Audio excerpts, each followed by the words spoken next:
안녕하세요. 이지의 이재학의 그리스도인이 읽어보는 노자의 도덕경. 오늘은 도덕경 34장을 읽어보려고 합니다. 제가 읽어볼게요. 도덕경 34장입니다. 큰 돈은 넘쳐 흐르는구나. 어찌 가히 좌우할 수 있을까? 모든 것이 도를 의지하여 생기지만 드러내지 않고 모든 일이 이루어져도 그 이름을 말하지 않는다. 모든 것을 입히고 먹이지만 주인 노릇하지 않으며 늘 욕망하는 것이 없으니 작다고 할 수 있다. 모든 것이 도로 돌아가지만 주인 노릇하지 않으니 크다고 할 수 있다. 끝끝내 자기 스스로 크다고 하지 않기 때문에 정말로 큰 것을 이룰 수 있다. 네, 여기까지입니다. 한국에서 유교 사상이나 한국 철학을 말할 때 절대로 빠질 수 없는 인물이 있죠. 성학 십도로도 유명하고 또 조선 최고의 성리학자로 알려지신 분이죠. 퇴계 이황 선생님입니다. 제가 태어나서 자란 곳이 그분의 활동 지역이기도 해서 그분의 이야기는 어릴 적부터 조금씩 들어왔는데요. 퇴계 선생님은 총 4명의 임금을 모셨죠. 그렇지만 관직에는 별로 관심이 없었고요. 학문을 통해서 수양의 뜻을 두었다고 합니다. 그러면서도 조선의 임금을 가르치는 사람이었으니까 그 입지는 남다르겠죠. 그냥 편하게 당시의 학자 중에 대학자라고 할 수 있겠습니다. 그런 대학자 퇴계가 58세쯤 되었을 때 하루는 기대승이라는 아주 젊은 학자가 퇴계 선생님에게 문제 제기를 해요. 선생님이 생각하시는 거 그거 잘못됐다고요.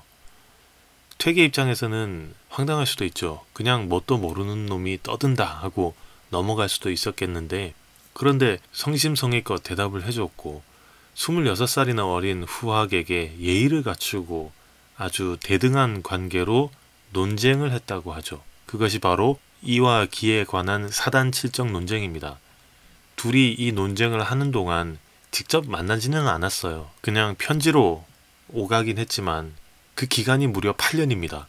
8년 동안 6편의 편지가 오갔어요. 지금으로 치자면 대학자 한 명과 신생학자 한 명이 서로 비판을 하는 논문을 장장 8년 동안 지속적으로 계속 발표를 했던 거고요. 온 나라의 매스컴이 무려 8년 동안 집중 보도를 한 사건입니다. 이번에는 어떤 논문이 나왔다. 이번에는 누가 어떤 논문을 발표했다. 그렇게요. 이 사단칠정 논쟁 후에 조선의 성리학은 더욱 체계를 갖추고 발전을 했다. 이런 평가를 받습니다. 그런데 만약 퇴계 선생님이 기대승이 문제 제기를 했을 때 굉장히 권위주의적으로 나오면서 기대승을 무시하거나 찍어 눌렀다면 과연 어떻게 되었을까요? 아마도 성리학이 그렇게 발전하지는 못했을 것이라는 평이 많습니다. 어쨌든 이와 기에 관한 심도 있는 논쟁으로 학문의 발전을 이룩한 사실도 철학사적으로는 굉장히 중요한데 정말 중요한 건 이거 아닐까 싶어요. 퇴계의 열린 태도. 26살이나 어린 놈이 그거 잘못된 거 아닙니까? 라고 지적하면서 비판을 하는데 생각해 보세요. 지금과 같이 학문과 기술이 발전한 때라고 하더라도 또 열린 시대라고 하더라도 지긋하신 분들 중에 그렇게 대등한 위치에서 진지하게 의견을 듣고 토론을 하고 또 논쟁을 하는 분이 과연 몇이나 계실까요? 26년이면 부모와 자식 간의 나이 차이 정도 됩니다. 아니면 교수님과 학부생 차이 정도 될 텐데요. 그렇다면 보통 이런 반응이에요. 네가 뭘 알아? 그냥 들어. 아니면 무시. 이게 대부분이거든요. 성리학이라서 학문적인 입장은 좀 다를 수 있지만 결국에는 좀 다 통하는 법인가 봅니다. 노자는 돈은 일을 이루고도 그 이름을 애써 드러내려고 하지 않는다라고 했어요. 도를 따라 사는 사람도 그렇게 합니다. 퇴계는 평소 이름을 내세워서 권위주의적인 모습을 보인다거나 찍어 누르는 게 없었다라고 알려져 있는데 퇴계의 이런 태도에서 도덕경에서 나오는 도를 한번 생각해 볼 수 있겠어요. 대도무문이라는 말이 있습니다. 직역하면 큰 도는 문이 없다라는 말인데요. 문이 없다는 말은 출입하는 문이 없다라는 게 아니라 아예 문이 없는 게 아니에요. 동서남북 어디나 다 문이다라는 말입니다. 그러니까 큰 도는 어디로나 통한다는 말이에요. 노자는 도덕경 8장에서 상선약수를 말했습니다. 가장 좋은 것은 물과 같다. 이 말이죠. 물이 좌측이나 우측이나 어디든지 넘쳐서 스며들듯이 도의 길은 막힘이 없고 또 넓습니다. 아니 넓다 못해서 굉장히 광활합니다.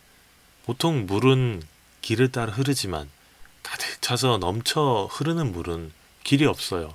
형식도 없고요. 좌우를 구분하지 않습니다.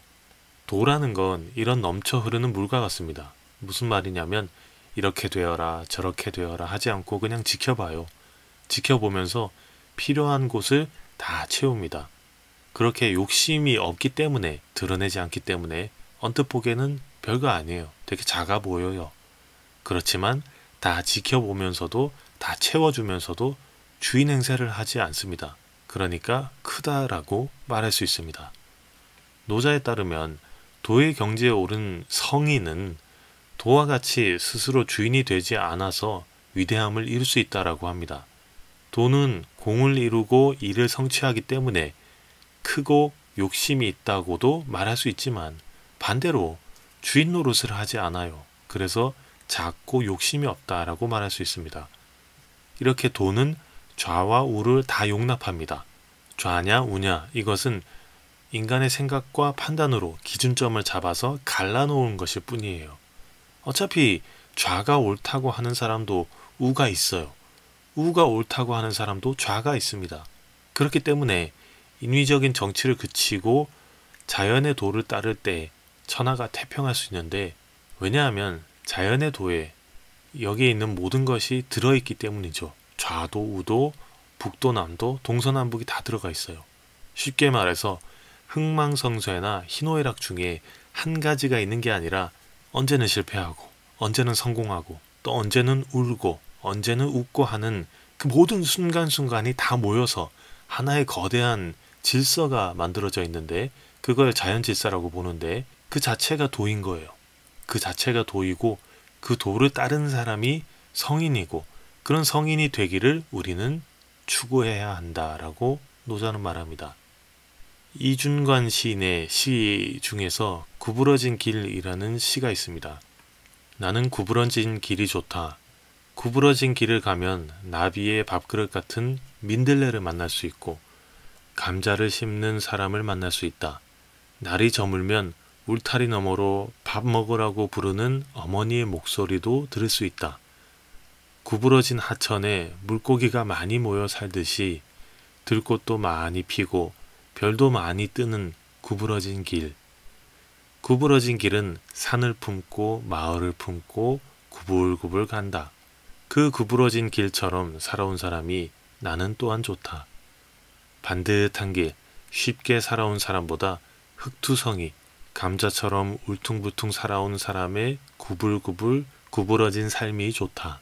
구부러진 주름살에 가족을 품고 이웃을 품고 가는 구부러진 길 같은 사람이 좋다. 우리는 참 고든 사람을 좋아합니다. 정해진 일정한 코스를 따라서 과정을 밟아온 사람을 선호합니다. 왜냐하면 다른 것은 생각하지 않고 그냥 그거 하나만을 바라보면서 달려왔다라고 보기 때문이에요. 틀린 말은 아니죠. 등산을 한다고 치면 앞서 길을 오간 사람의 길을 따라서 오랫동안 그 길들을 다녀봤기 때문에 그 사람이 가진 등산로에 대한 지식은 어마어마하겠죠. 어디로 해서 어느 길로 갈 수 있는지 길잡이의 역할을 잘해줄 수 있겠어요.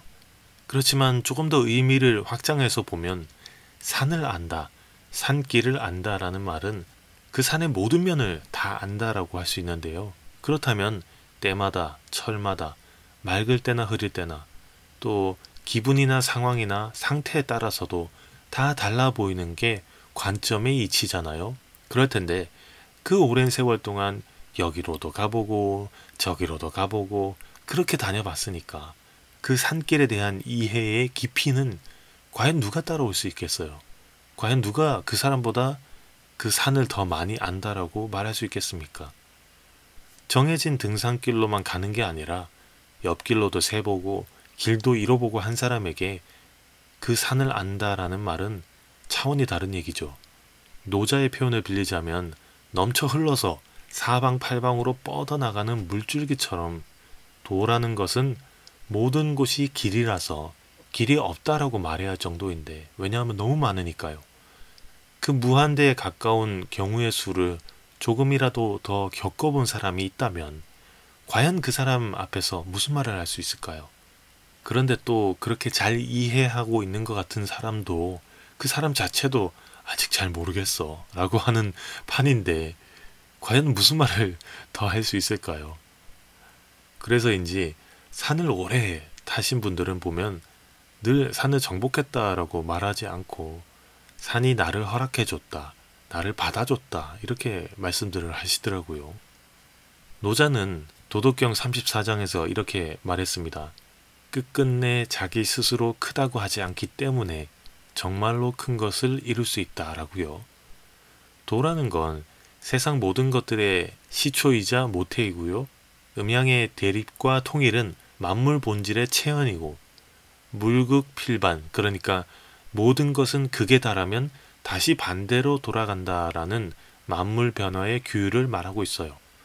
그리고 윤리적인 측면에서 도라는 건 소박함과 청정, 그리고 겸양, 무사, 유약, 단박 같은 자연에 순응하는 겸연과 겸손의 덕성을 말합니다. 모두가 다 이런 걸 생각한다면, 그래서 모두가 서로에게 겸손한 사회가 된다면 전쟁도, 또 어줍지 않은 정치 공작도 네 편 내 편 좌우 가르면서 싸우대는 것도 좀 줄어들지 않을까. 그래서 물길이 탁 통해 있어서 물이 잘 흐르듯이 좀 더 살기 편하고 평안한 세상이 되지 않을까 싶습니다. 이병일이라는 목사님이 쓰신 미친 예수라는 책이 있는데요. 제목이 굉장히 자극적이죠. 마가복음을 민중적 시각으로 다시 읽어보자 라는 취지로 쓰신 책인데, 그 책의 내용에 이런 이야기가 있습니다. 성경을 보면 예수님은 5,000명을 먹이실 때 제자들에게 위탁해서 나누라고 합니다.